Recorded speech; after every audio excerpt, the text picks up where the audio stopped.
العبد الذي أضحى حزينا على زلاته قلقا كئيبا. أنا العبد الذي سطرت عليه. Ladies and gentlemen, and now is the highlight of today's program. Keynote speech by Tun Dr. Mahathir Mohamad on building model Ummah through the effective education. Please put your hands together in welcoming Tun Mahathir Mohamad. ครับขอเสียงปรบมือต้อนรับท่านครับ Just a little note to the VIP guests and the ambassadors and diplomatic corps. Tun Mahathir Mohamad will be conducted in Bahasa. If you don't understand Bahasa, please tune your headphone to channel 3. There will be English translation for this. Thank you.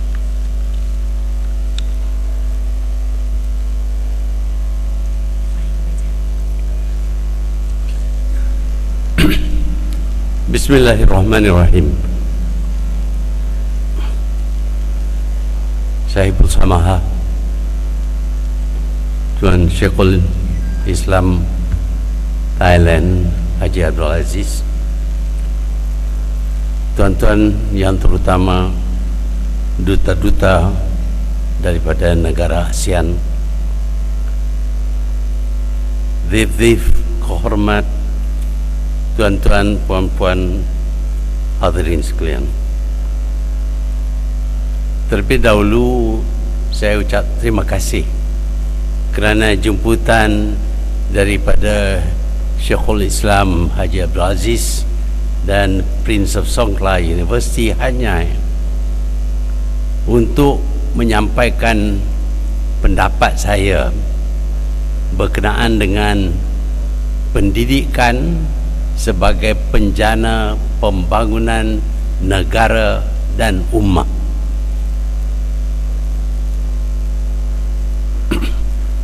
Orang Islam semua tahu bahawa wahyu yang disampaikan kepada baginda Nabi Muhammad sallallahu alaihi wasallam yang pertama ialah Iqra, yang telah dibaca tadi. Iqra bismi rabbikal ladzi khalaq.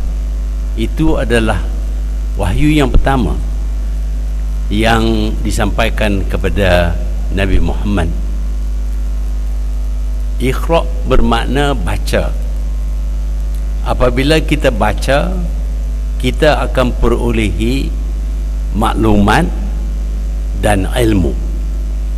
Tentulah ayat pertama ini amat penting bagi orang Islam sehingga ianya disampaikan kepada Nabi Muhammad SAW begitu awal semasa kenabian baginda. Ia adalah pemula kepada agama yang kita anuti. Dengan perkataan lain, maklumat dan ilmu amatlah penting bagi seseorang yang beragama Islam.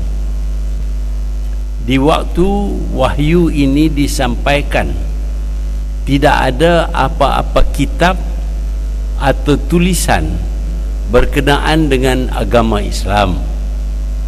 Yang ada untuk dibaca hanyalah kitab-kitab berkenaan agama-agama yang terdahulu dari agama Islam.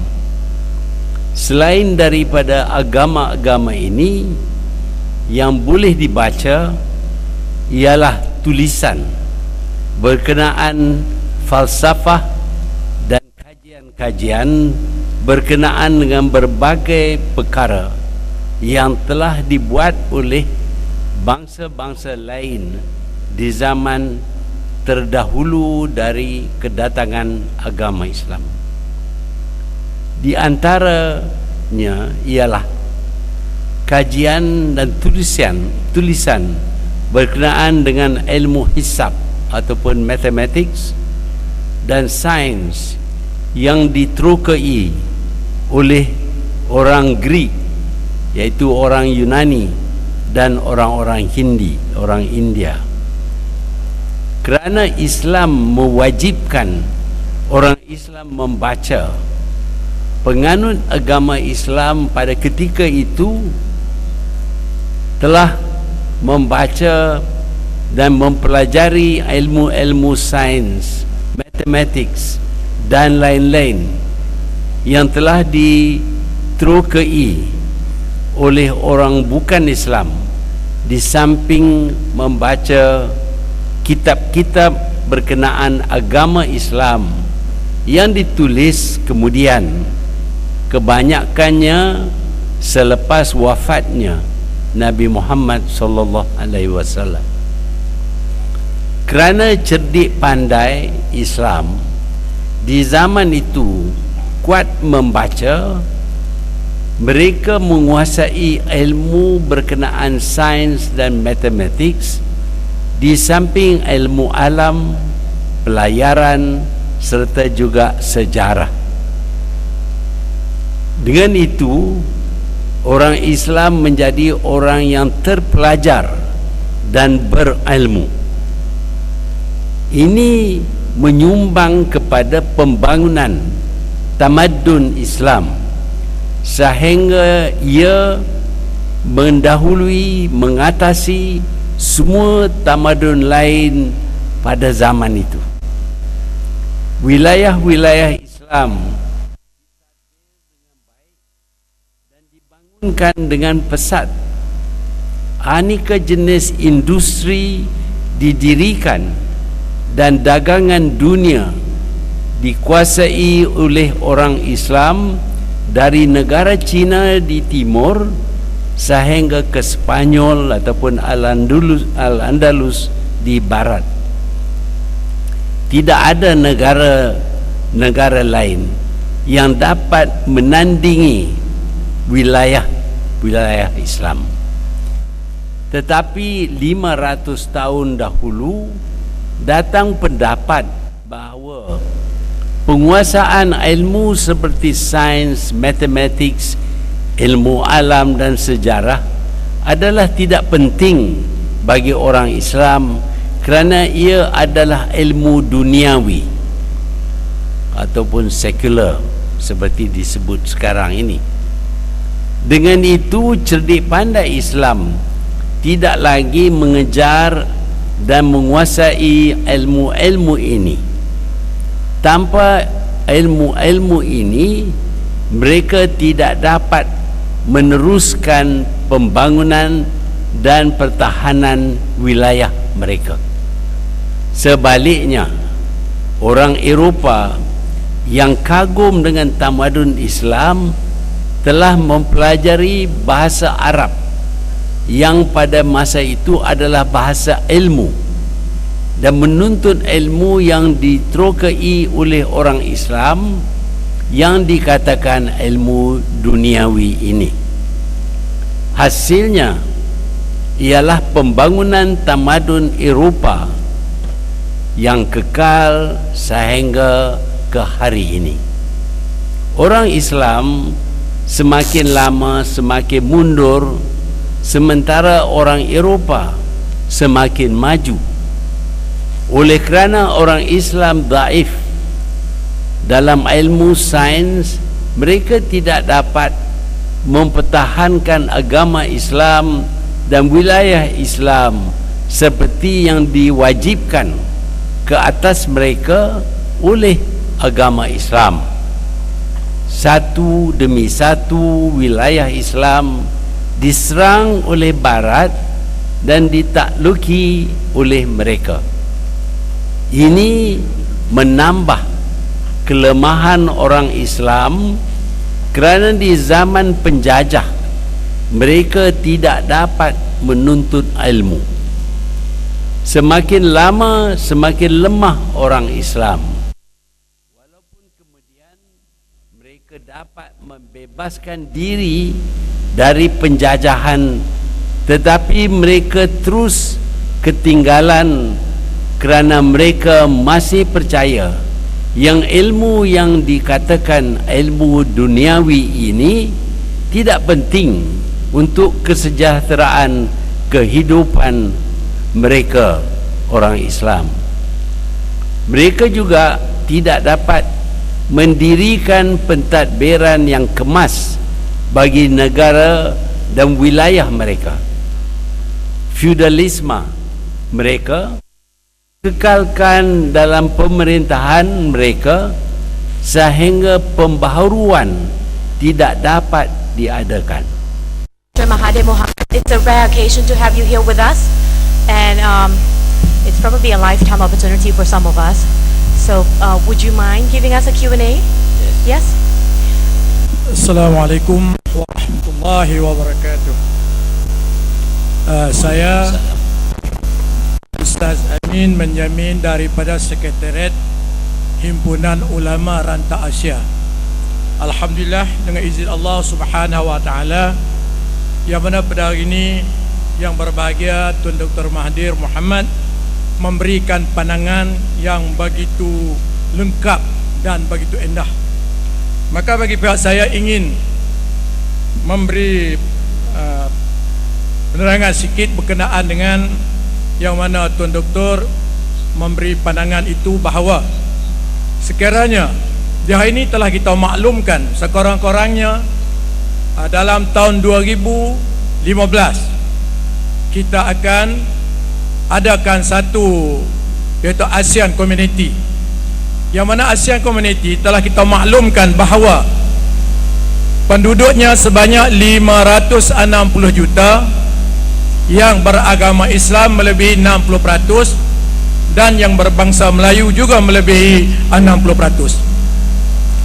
Maka saya anjurkan supaya Malaysia sebagai salah sebuah negara Islam yang berperanan dalam ASEAN dan juga seluruh dunia, boleh dikatakan kepada seluruh dunia, maka saya syorkan supaya Malaysia tubuhkan institusi berkenaan dengan ilmu Islam, bahasa Melayu lebih daripada yang ada sekarang. Oleh kerana saya bimbang, kerana saya pernah bercakap, pernah berkeban dengan Tun, bahawa kita takut nanti umat Islam ketinggalan dan akhirnya menjadi hamba di negara sendiri. Maka saya juga menyeru supaya perjumpaan kita pada hari ini sebagai satu bahan untuk kita berbincang untuk demi masa umat Islam di hadapan. Sekian. Wassalamualaikum warahmatullahi wabarakatuh.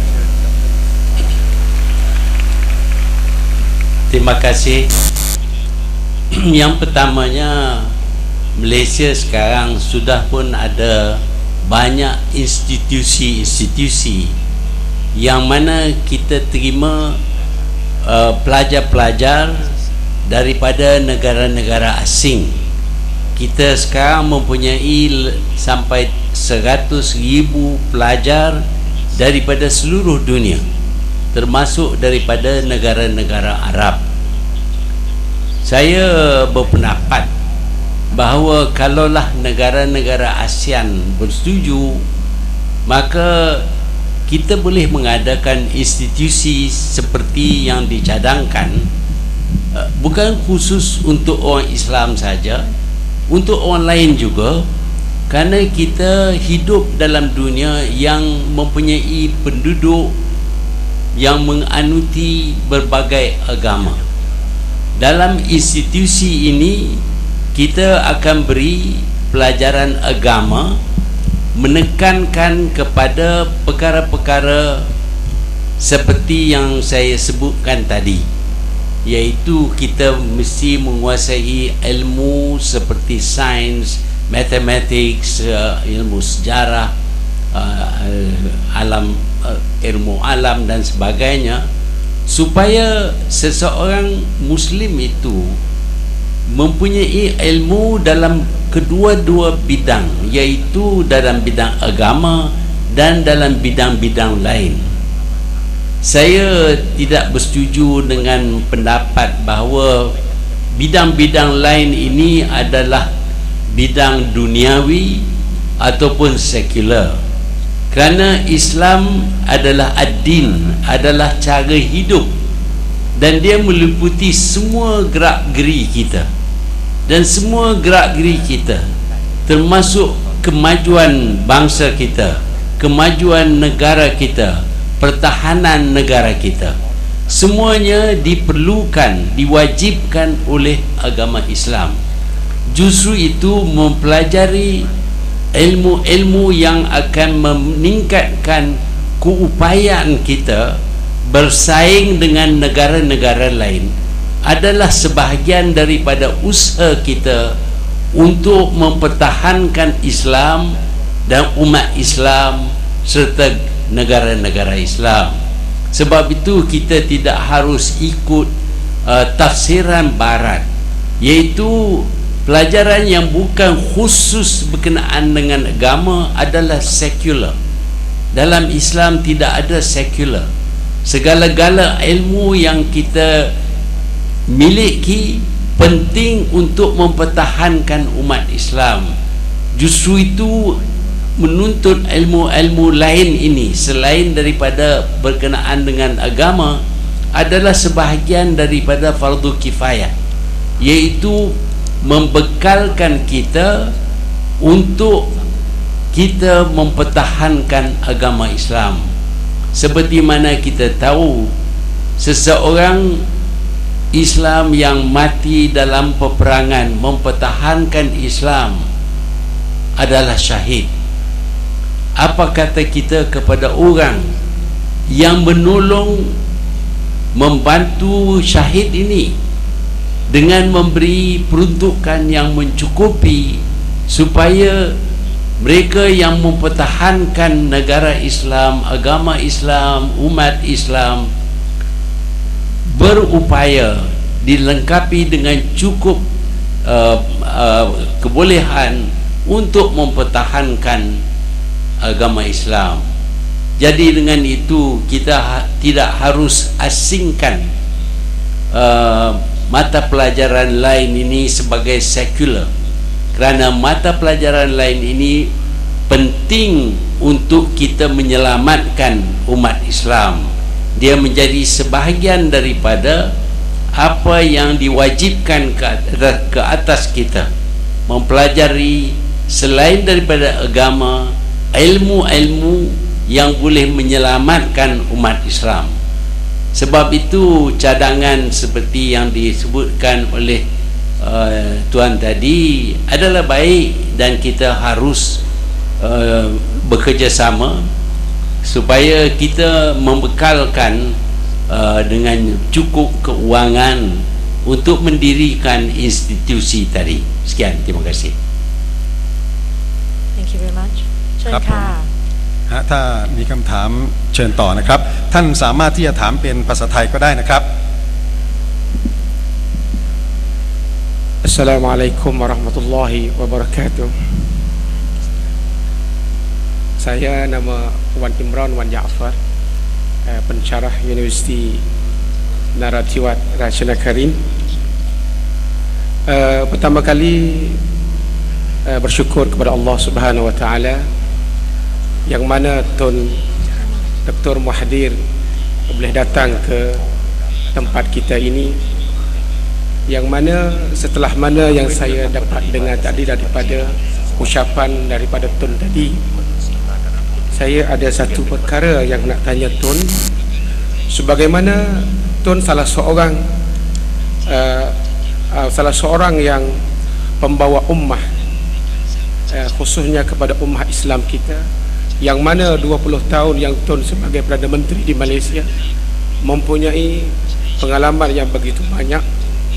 Cuma saya nak tanya di sini, sebagaimana Tun 20 tahun sebagai pembawa ummah kita, nak tanya di kawasan kita ini, selatan Tai kita ini, 4 wilayah kita ini ataupun 5 wilayah kita ini yang berlakunya bermasalah, krisis yang berlaku semenjak 9 tahun yang lepas sampai kepada hari ini, 9 tahun sampai kepada hari ini, bagaimanakah cara pengurusan, bagaimanakah cara pengurusan pendidikan di kawasan kita ini supaya menjadikan kawasan kita ini aman dan damai, supaya menjadi kawasan kita ini aman dan damai.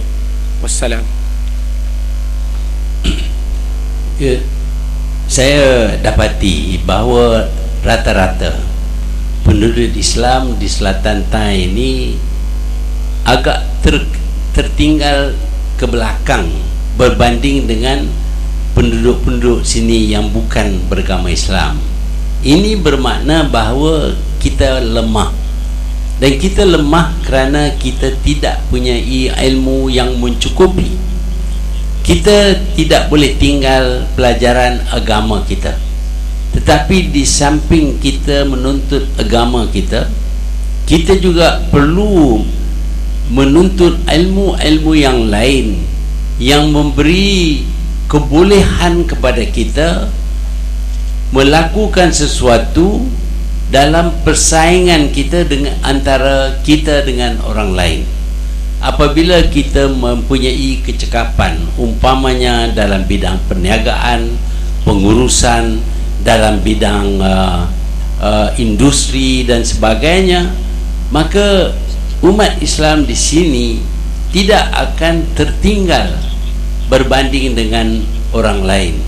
Dengan itu mereka akan dapat memainkan peranan dalam negara Thai ini sebagai warga Thai, tetapi mempunyai ilmu yang mencukupi, dan jika perlu untuk mengekalkan penguasaan bahasa Melayu. Bahasa Melayu akan hilang kalau orang Melayu menjadi begitu miskin dan tidak boleh bersaing dengan orang lain. Dengan itu bahasa kita akan hilang.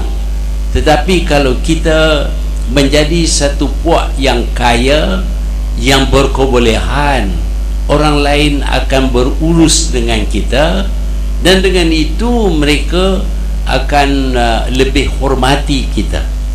Saya berada sebagai Perdana Menteri Malaysia selama 22 tahun. Tumpuan kita di Malaysia ialah membekalkan ilmu dan kecekapan yang mencukupi bagi semua rakyat Malaysia, khususnya orang-orang Melayu yang ketinggalan. Hari ini kita dapati mereka tidak lagi tertinggal jauh di belakang. Mereka dapat menguasai ilmu dan kecekapan dalam semua bidang. Kalau kita perhatikan dulu, doktor Melayu di Malaysia di zaman British hanya 1% saja daripada jumlah doktor-doktor di Malaysia. Hari ini orang Melayu memenuhi 40% daripada doktor-doktor yang ada di Malaysia. Demikian juga dalam bidang engineering, dalam bidang architecture, dalam bidang sains, mereka sudah lonjak jauh ke hadapan.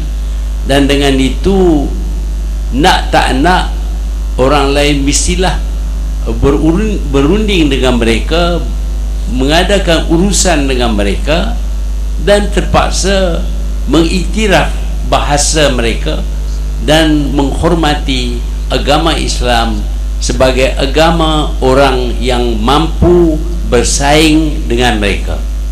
Sekian, terima kasih.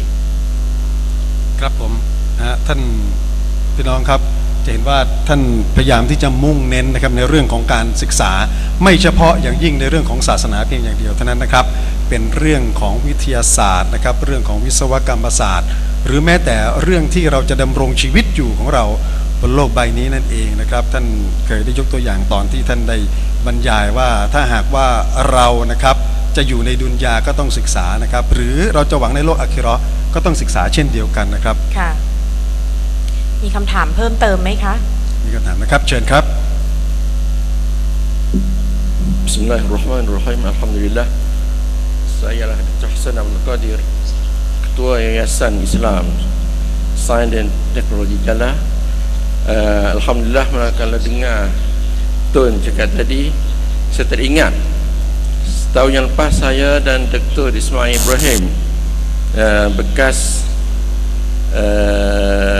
Safir Malaysia di Saudi, datang ketemu Tun, discuss tentang nak tubuhkan satu universiti yang nama ASEAN Islamic University of Science dan Teknologi di Jala. Kemudian soal yang rekasnya mungkin tuan dah ingat tahun lepas, bagaimana cara-cara nak melaksanakan dan nak menjayakan projek-projek ini. Sedangkan sains dan teknologi kita tak boleh tinggalkan. Bagaimana tuan beritahu tadi, Islam bukan untuk akhirat sahaja. Islam mundur kerana kita tertinggal dunia. Begitu juga Al-Quran beritahu kepada kita jangan lupa nasib kita dalam dunia, walaupun kita bersungguh akhirat. Untuk hari ini minta tuan jelaskan cara-cara melaksanakan sebuah universiti yang nama sains dan teknologi, bagaimana untuk nak menjayakan. Wassalamualaikum. Terima kasih. Yang pertamanya, ini adalah perbincangan secara tidak resmi. Sebenarnya dia perbualan saja antara kita. Kalau kita ingin mendirikan universiti, ini bukanlah satu masalah besar, walaupun kita perlu kepada keuangan yang cukup. Kalau badan-badan dakwah ataupun badan-badan Islam di Thailand ini ingin bekerjasama dengan badan-badan di universiti-universiti di Malaysia untuk menumbuhkan Universiti Islam ASEAN ini boleh dilakukan. Tetapi saya percaya hari ini pun beberapa universiti di Malaysia sedang bekerjasama dengan educationist ataupun ahli pendidikan di Thailand ini untuk saling bantu-membantu dalam bidang pelajaran. Kalau ini nak diteruskan supaya diadakan Universiti ASEAN, naklah kita dapat kerajaan-kerajaan kita membangkitkan isu ini semasa perbincangan dalam ASEAN, dan dengan itu kerajaan ini boleh menyumbang wang kepada mendirikan universiti yang dicadangkan ini. Saya berpendapat kalau ada keinginan untuk mengadakan ASEAN University ini, tidak salah kalau kita mula hanya antara Thailand dengan Malaysia, dan kemudian kita jemput negara-negara ASEAN yang lain yang mungkin berminat. Perkara ini boleh diteruskan, dan saya boleh minta pakar-pakar dalam bidang pendidikan di Malaysia untuk memberi tumpuan kepada projek ini. Sekian, terima kasih.